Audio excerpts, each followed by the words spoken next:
Hello, everybody, and thanks for tuning in to everybody who is listening, and hello on YouTube again. You know me, I'm Alex, but I'm delighted to have the wonderful and awesome Priya on today. And Priya has just sold her business during the pandemic to none other than Oracle. So I'm delighted that she's been able to give us some of our time today to hear her story around video. It's all about video today. So Priya, over to you. Who are you? What's your background? What's your story? And let's get stuck in. Yeah, hi Alex, hi everyone. Thanks for having me on this podcast. As you can see, I'm working from home at the moment in the pandemic. It's been a whirlwind few months for us. So yes, I was one of the co-founders, one of 4 co-founders of Source Video. Source is a cloud-based video creation platform that really makes it easy for brands to create video content with their network of communities, their employees, customers, fans, and create video together, all powered by smartphone cameras. So really our platform makes it super fast, simple, and easy to create video at scale.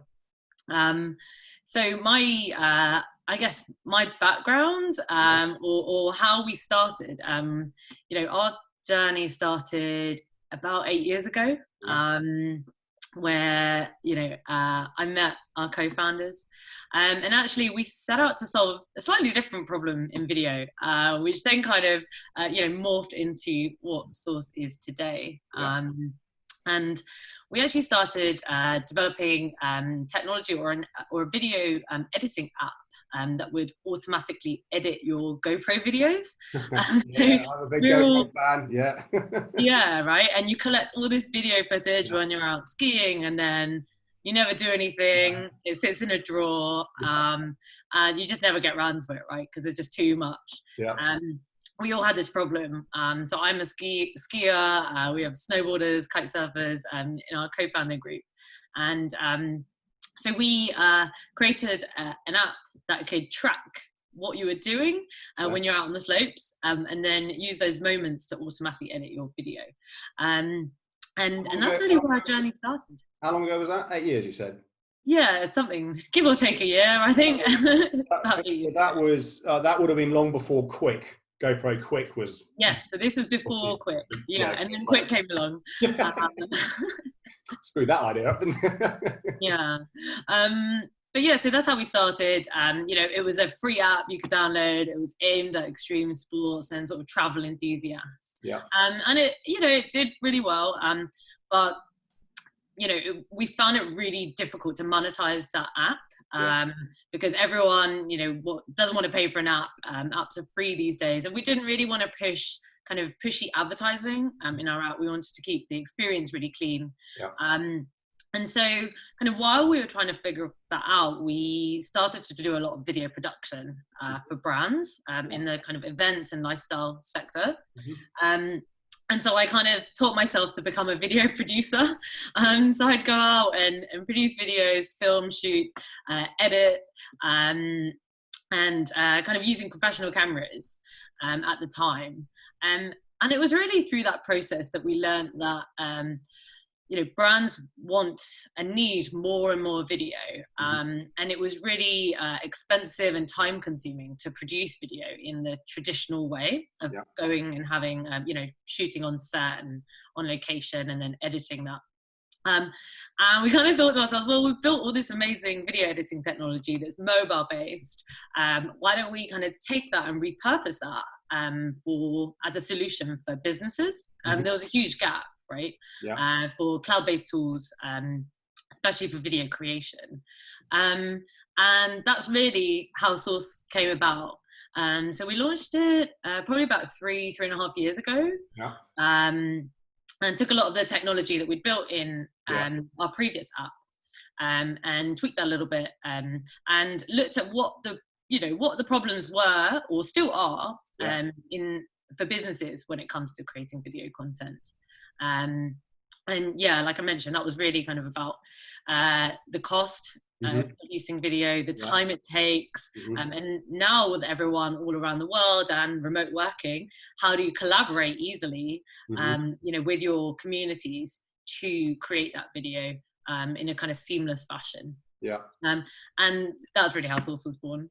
And why Source? Why any story behind the name? So we were actually sitting in the pub beneath our office when we were just having a chat about this whole idea, and I think there was like a bottle of ketchup on the table, and we're like, sourcing video, Source, let's play on that, and yeah, that's how we came up with the name, really. And it was just, everyone agreed straight away. Love it. And so the journey from, being on, and I totally get it, because the amount of GoPro footage I've got and sat there, and even with the likes of Quick, and it does even automate it up into, GoPro's cloud and stuff, you still, editing is flipping time consuming and hard work. I'm getting better at it. Did you have to kind of market this you touched on initially in the world of extreme, in the extreme sport world, you want to kind of create a clean user experience. So when you moved into kind of the corporate space, if you will, B2B or B2C, how did you go about kind of taking what you're doing in terms of the story, which back 4 or 5 years ago we saying were very novel in terms of a concept of a business to get its head around? So how did you start to kind of get that message out? This is the next iteration of, I guess, employee advocacy is kind of what we're talking about, but using video as the medium to do that. Yeah, absolutely. So it was a completely different market that we were trying to aim for. Okay. Like previously, it was a lot of Instagram, kind of social media. We would do tons of extreme sports events, and now we switched to selling to businesses and corporates. So we really had to change our tact. We learned a lot along the way. I did. I was head of sales and marketing. And it was really about pitching the value of the product and how that was really going to solve a particular problem that a client was facing. So it was a real mix of things. I would say we did do a lot of kind of outreach, so cold outreach through cold calling, LinkedIn conversations, events, all of that kind of stuff. We would take every opportunity possible to speak to anyone and learn about what problems that they were having. Alongside that, we did a lot of content marketing. So being a video company and having experience creating video, we create a lot of content and primarily video content that would go on LinkedIn and YouTube to really share what the product is, and just general kind of content around our company. As a startup, there's lots of exciting things that happen in your journey, and we kind of documented that journey in a really authentic way, which I think appealed to our clients, especially as they'd be using the platform to create authentic content themselves. So it kind of inspired them at the same time. And then to add to that, general mix of SEO as well kind of helped. I would say that direct selling was really key for us in getting our first customers on board. And that's one of our biggest challenges, right? Is getting that first paying customer to use your product and keeping them on the product. Kind of proving the concept actually works. Now, I've been fortunate. I've actually kind of lived and breathed the Source experience, as it were. For those that are watching and listening, should we take them through what it actually, how it actually works, what the kind of the whole platform does, and the kind of and again, it's always the really simple ideas that are really cool. That's why your idea is so brilliant, because it's so stupidly simple when you think about it. I don't doubt the technology behind it is very complex, but let's walk through kind of what it actually does and how people use it. Definitely. Under the hood, there's some very interesting technology that we've built. But on the face of it, the way we've designed it is to make anyone be able to jump into the platform and create a video and edit a video themselves with no prior video editing experience. So in a nutshell, the way it works, it's kind of 3 steps really. Let's say you want to create a video of an event. You'd go into Source and create like a project for your video. And you detail like a shot list where you can direct people and tell them what you want them to capture. Quite similar to a video shoot, really, like a storyboard. And then you'd invite people in your network into your project, so you can share a link. And those could be, your teammates. It could be your influencers, ambassadors, fans, customers, anyone really. Yeah. And they join your project. They can follow your shortlist and capture those videos and photos using their smartphone camera. Yeah. And they simply upload those in using our mobile app or our desktop platform. Yeah. And then those videos are uploaded. You can then, as a project manager, review all of that content in one place. It's all in the cloud, so even your team can jump in and watch all the videos and label which ones you want to use. And then we have some editing tools that you can use then to edit those videos together into your final video that will then be shared into your channels. But the editing tool is built to be super easy and quick. There's a lot of nice features that we've kind of added, which reduces the complexity, like automatic captioning, music levels ducked really nicely, and there's like licensed music in there you can choose from. So a lot of the things that typically take a long time when it comes to editing videos, we've built some really easy to use kind of widgets and tools in the platform that allow you to do that. Awesome. And so I guess if you're a global organization, for example, I'm taking obviously events aren't really happening at the moment, but what you could do then is, if you're a global organization, actually it doesn't have to be global, because we could be in the UK and your employees are now dispersed all around the country working from home. They would all download the app and they could capture their moments at home in terms of now a day in the life of the virtual world. That will get sucked up into one place, the central team, wherever that person or people are. You can, I guess, a bit like a Google Docs or a Teams, you can work in terms of all in one place and then create a seamless video to be used for whatever purposes. I guess it's quite, I don't know if even they may be using technology, like what some of the banks are now doing in the supermarkets on the TV adverts. You can see they've evidently got their employees just to record themselves at home in terms of all this kind of stuff. So I've used the tool when we were doing the Bionic Lawyer project. It's just super easy. It helps for me because I get video and I know what I'm doing. So how does a lot of people? Okay, let's start this again. Why is video important? And then how do we get people who aren't comfortable with video to be comfortable with it? So let's focus on why video is important today. Yeah, so, I think the stats kind of say it all. Video is probably the most engaging piece, way to communicate your brand. It's so important now because people don't have much time. They want to watch video. You can get a lot of information across in a video, and it can be tweet for mobile, for desktop. There's so many different formats that you can even have. Super engaging, right? Most people think when you say video, most people think of social media and marketing. Actually, we're seeing a huge need for video and in other sort of use cases within an organization. And so that could be using video to attract potential candidates to apply for jobs. So like you said, the example of a day in the life video. A lot of our clients are using the platform for recruitment marketing and employer brand to show the authentic side of their business when trying to attract candidates for jobs. But also for sales enablement, internal communications, compliance. There's video can just offer so much. I guess video has been around for a long time. It's not like it's new. But the challenge has been how to produce that video in the past. But now we all have smartphone cameras, and they're getting better, right? So, I think it's just become more and more easy for a company to create those videos as well. It's just now having that sort of cloud technology to bring all those sort of bits together and really leverage off the tools that we have in our pocket already. And how do we, because I do a lot of work primarily in kind of professional service space, so lawyers and accountants, and even when I work in the sales space, there's some people who are very nervous of video because it's raw, right? It's you're out there, and I remember the journey that I've been on with my #AskAlex videos, which I do every Friday, from being kind of terrified through to, well, you've seen some of the stuff that I do now in terms of running around car parks and dressing up as pirates and so on. But how can organizations kind of help give employees confidence that's kind of okay, A, to do, and B, it's not as scary as people think it is? Yeah, I mean, that's a good question, and it is a challenge.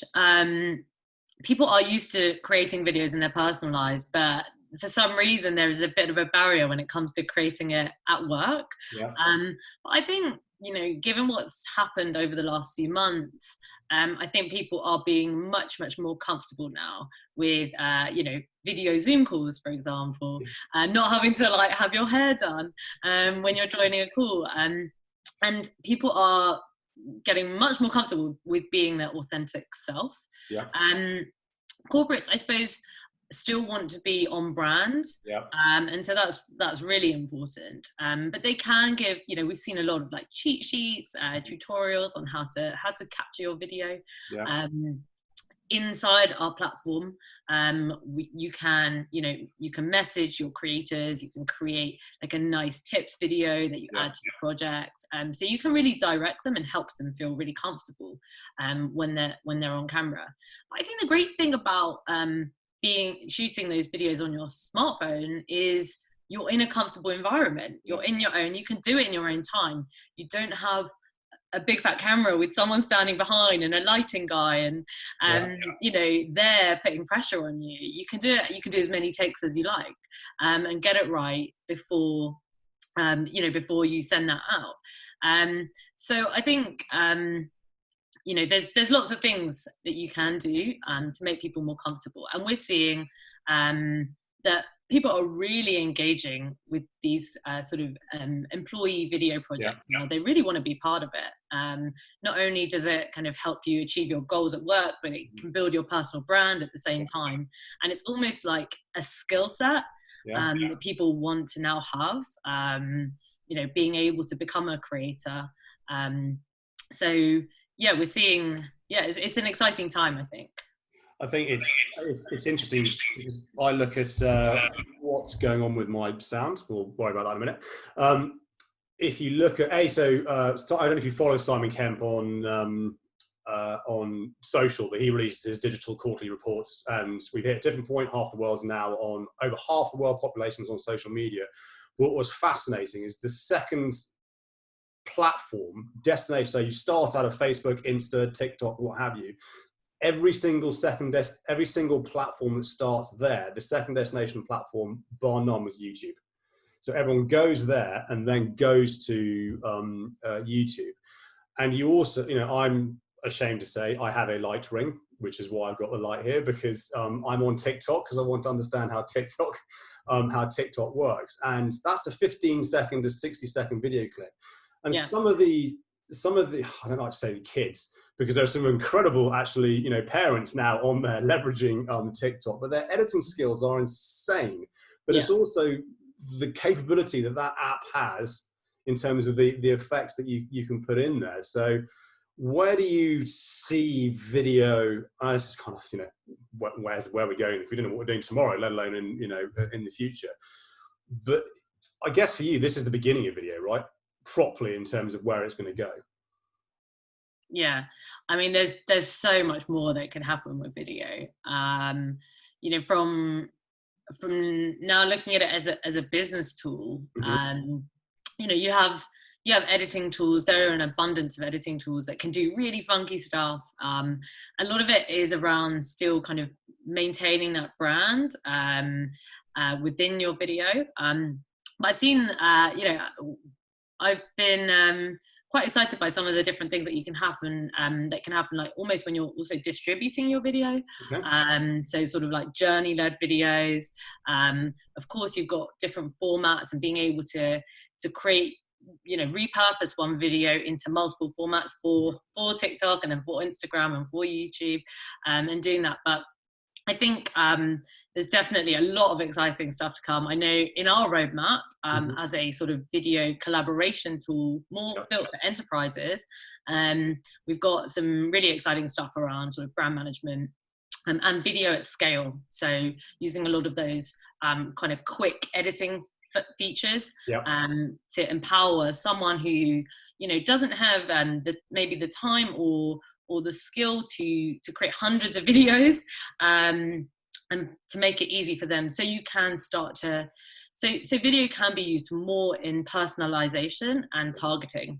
A lot of marketing now, if you look at adverts and social media posts, they're highly targeted, right? Yeah.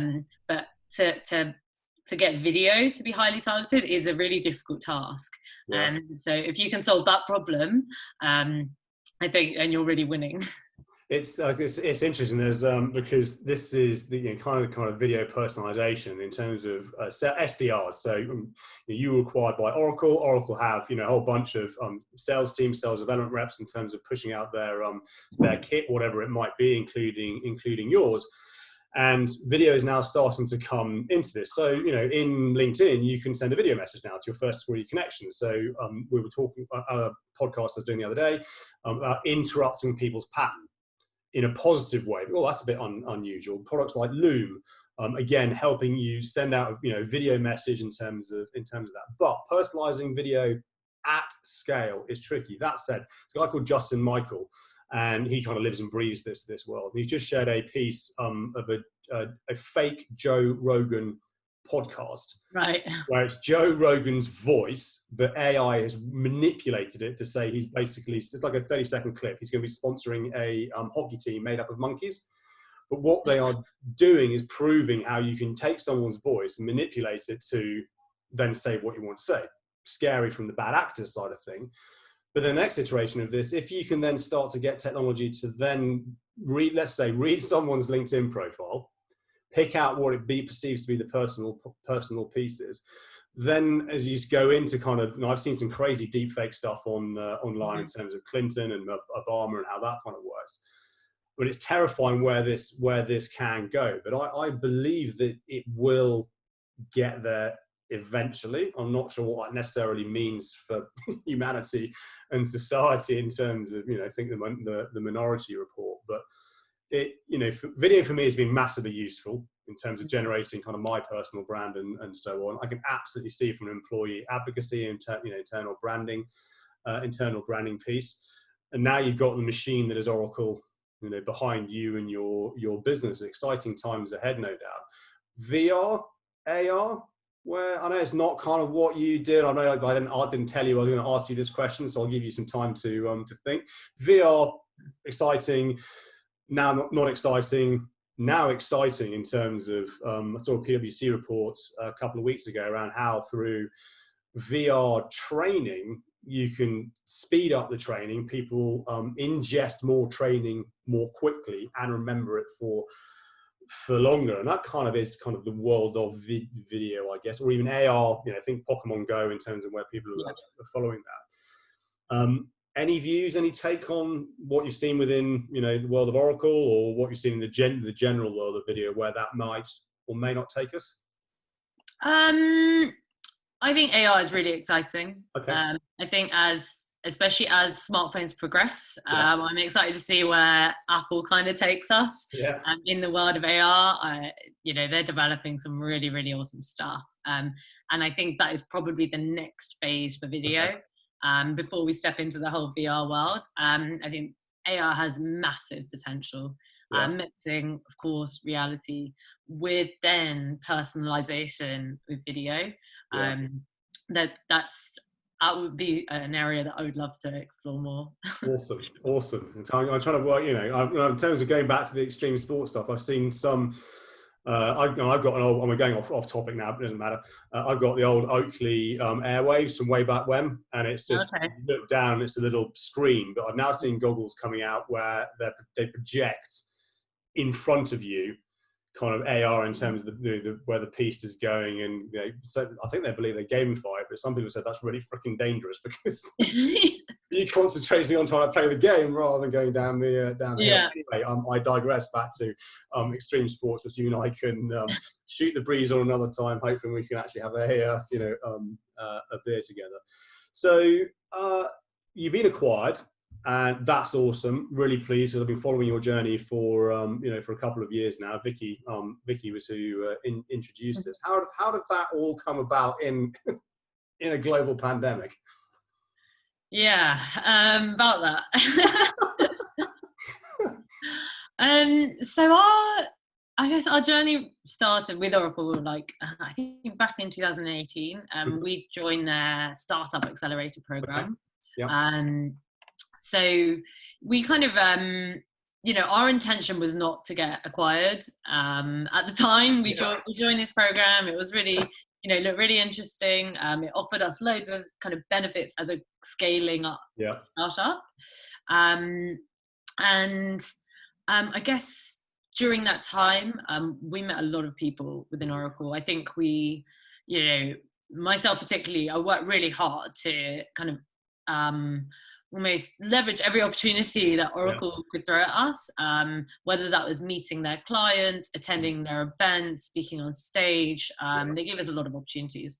And I think, one thing really led to another. As you know, conversations can lead anywhere. So we did open as many doors as possible.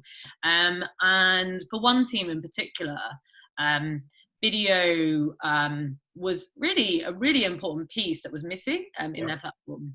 And that was the Oracle Content and Experience platform, also known as CX Content.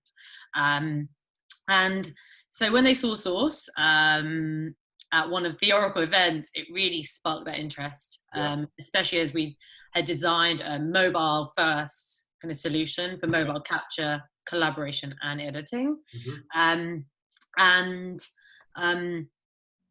That conversation developed over time, and one thing led to another, and they decided to acquire us, or they wanted to acquire us. Now I think, was it June? I officially started as an employee. I remember seeing your post on LinkedIn. I was like, that's so cool. And so now Source is going to be integrated into Oracle's CX content platform as the video kind of technology for video capture and editing. Awesome. That is so, I genuinely am so, I'm so pleased when I see, I hope I can call you a friend.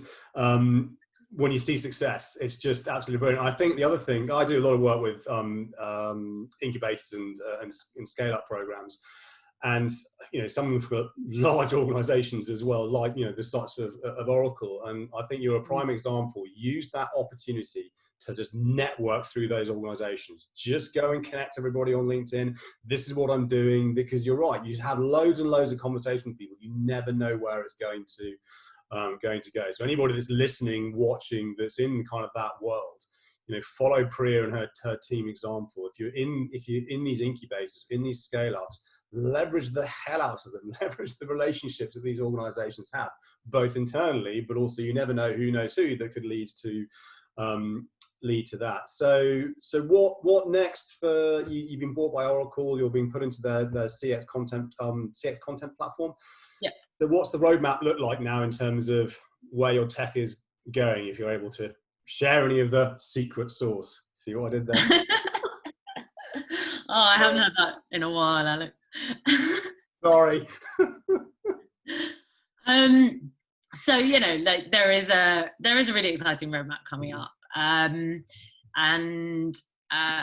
really where the vision of the CX content platform, it's a headless solution. So it's kind of really exciting in terms of where content management is going.